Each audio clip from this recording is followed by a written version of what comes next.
नमस्कार दोस्तों, चलिए जानते हैं उत्तर प्रदेश की 50 फटाफट बड़ी खबरों को सिर्फ 10 मिनट में। लेकिन उससे पहले आप यह वीडियो किस जगह से देख रहे हैं हमें कमेंट में जरूर बताएं।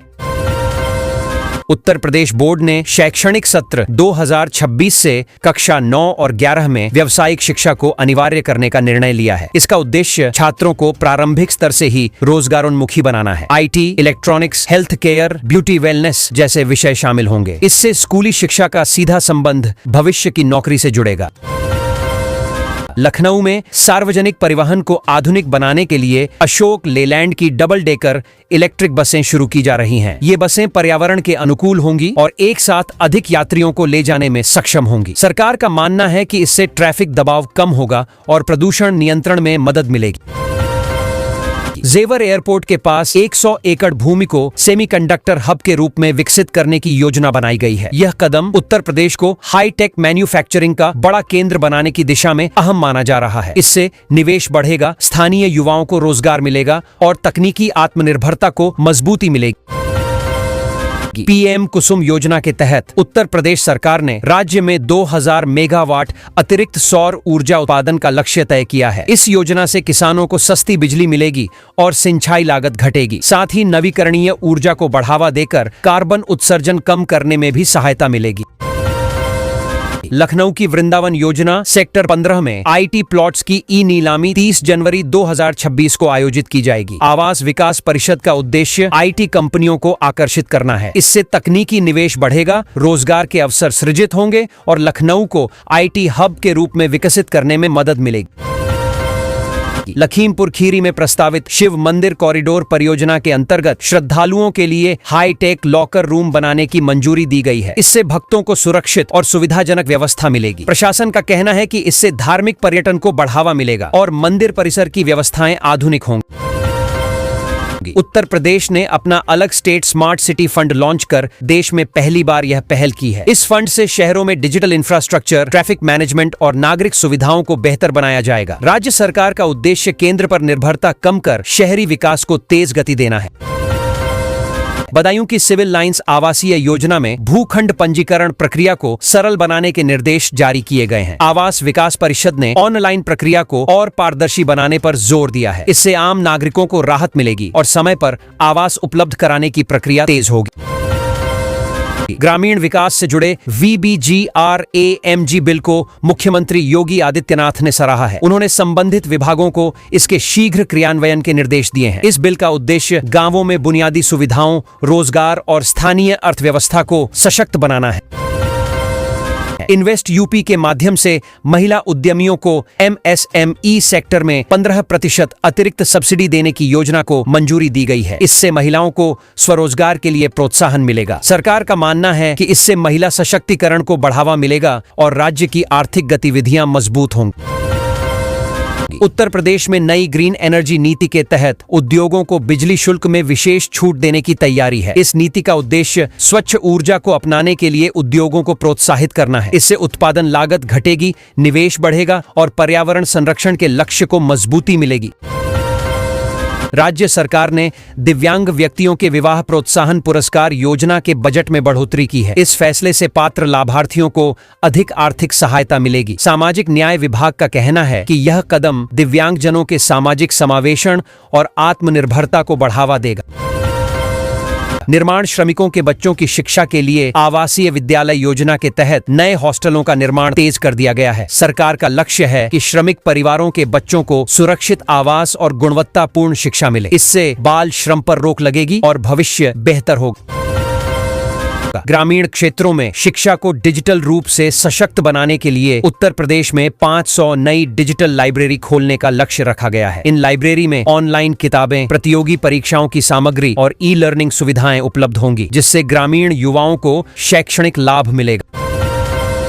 कांग्रेस नेता राहुल गांधी ने रायबरेली दौरे के दौरान मनरेगा और गांधीवादी विचारधारा को लेकर केंद्र और राज्य सरकार पर निशाना साधा। उन्होंने रोजगार और ग्रामीण विकास के मुद्दों पर सवाल उठाए। कांग्रेस का कहना है कि यह दौरा संगठन को मजबूत करने और जनता से सीधा संवाद स्थापित करने का हिस्सा है।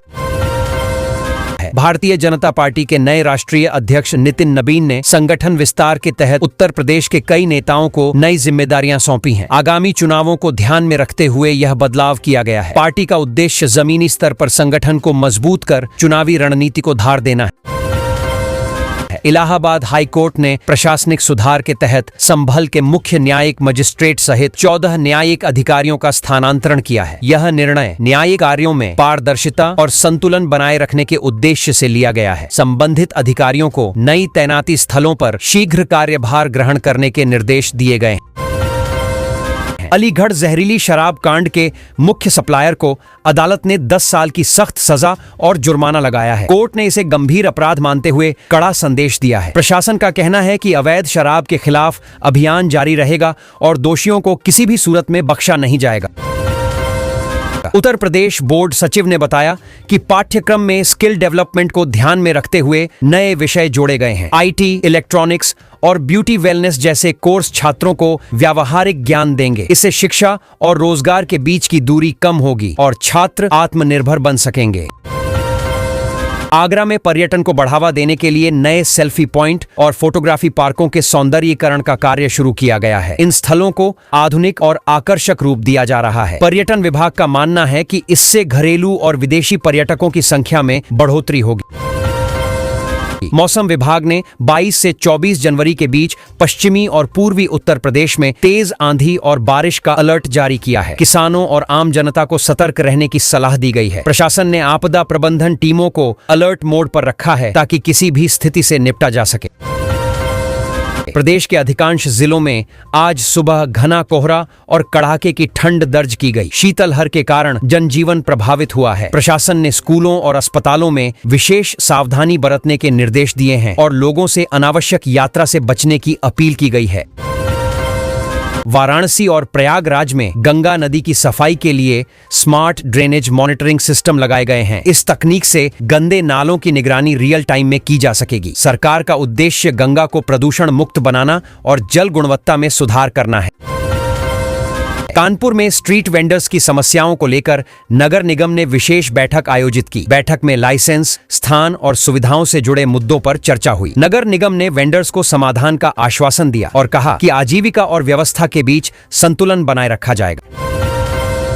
सिद्धार्थनगर जिले में भ्रूण हत्या रोकथाम के लिए विधिक साक्षरता शिविर का आयोजन किया गया। इसमें कानून, दंड और सामाजिक जिम्मेदारी की जानकारी दी गई। अधिकारियों ने कहा कि जागरूकता से ही इस सामाजिक बुराई को रोका जा सकता है और समाज में सकारात्मक बदलाव लाया जा सकता है। फिरोजाबाद के जिलाधिकारी ने महापुरुषों की प्रतिमाओं के रख रखाव में लापरवाही पर संबंधित अधिकारियों को कड़ी फटकार लगाई है। उन्होंने स्पष्ट निर्देश दिए कि सार्वजनिक स्मारकों की नियमित देखरेख की जाए। प्रशासन का कहना है कि ऐतिहासिक और सांस्कृतिक धरोहरों का सम्मान आवश्यक है। नोएडा से जेवर एयरपोर्ट तक मेट्रो विस्तार के नए रूट मैप को मंजूरी दे दी गई है। इस परियोजना से यात्रियों को सीधी और तेज कनेक्टिविटी मिलेगी। सरकार का मानना है कि इससे एयरपोर्ट की पहुंच आसान होगी और क्षेत्र में रियल एस्टेट और आर्थिक गतिविधियों को बढ़ावा मिलेगा। अयोध्या में राम मंदिर दर्शन के लिए बढ़ती श्रद्धालुओं की संख्या को देखते हुए नई पार्किंग सुविधाओं का विस्तार किया जा रहा है। प्रशासन का उद्देश्य ट्रैफिक जाम को कम करना और श्रद्धालुओं को बेहतर सुविधा देना है। इससे धार्मिक पर्यटन सुगम होगा और स्थानीय व्यवस्था मजबूत बनेगी। सुंदरनगर क्षेत्र की सड़कों के कायाकल्प के लिए 1.5 करोड़ रुपए का फंड स्वीकृत किया गया है। इस राशि से सड़कों की मरम्मत, चौड़ीकरण और जल निकासी व्यवस्था सुधारी जाएगी। स्थानीय लोगों का कहना है कि इससे आवागमन आसान होगा और क्षेत्र के विकास को गति मिलेगी। माघ मेला 2026 को देखते हुए रेलवे ने प्रयागराज जंक्शन के बंद द्वार खोल दिए हैं। यात्रियों को सभी दिशाओं से स्टेशन में प्रवेश की सुविधा मिलेगी। इससे भीड़ नियंत्रण और श्रद्धालुओं की आवाजाही सुगम बनाने में मदद मिलेगी। सुरक्षा व्यवस्था भी बढ़ाई गई है। गोंडा कचहरी रेलखंड पर नॉन इंटरलॉकिंग कार्य के चलते 15 से 21 मार्च तक 10 ट्रेनें रद्द रहेंगी। कई ट्रेनों के रूट बदले जाएंगे। यात्रियों को असुविधा से बचाने के लिए रेलवे ने वैकल्पिक व्यवस्थाओं की जानकारी पहले से जारी की है। घने कोहरे के कारण फ्लाइट्स और ट्रेनों पर व्यापक असर पड़ा है। तेजस एक्सप्रेस को निरस्त किया गया, जबकि कई उड़ानें देरी से चलीं। मौसम विभाग ने अगले कुछ दिनों तक कोहरे की चेतावनी जारी की है। यात्रियों को सतर्क रहने की सलाह दी गई है। उत्तर प्रदेश में डेंस फॉग के चलते सड़क, रेल और हवाई यातायात प्रभावित हुआ है। दृश्यता कम होने से दुर्घटनाओं का खतरा बढ़ गया है। प्रशासन ने लोगों से अनावश्यक यात्रा से बचने और वाहन चलाते समय सावधानी बरतने की अपील की है। गंगा एक्सप्रेसवे पर टोल प्लाजा पर फास्टैग से 1.5 सेकंड में बैरियर खुलेगा। अनुमानित टोल दरें भी जारी कर दी गई हैं। इस नई व्यवस्था से वाहनों को रुकना नहीं पड़ेगा और यात्रा समय में कमी आएगी, जिससे एक्सप्रेसवे पर यातायात सुगम होगा। गंभीर बीमारियों के इलाज के लिए सर्जिकल ग्रांट योजना के अंतर्गत लाभार्थियों की नई सूची जारी की गई है। पात्र मरीजों को आर्थिक सहायता प्रदान की जाएगी। स्वास्थ्य विभाग का कहना है कि इस योजना का उद्देश्य गरीब और जरूरतमंद लोगों को समय पर बेहतर इलाज उपलब्ध कराना है।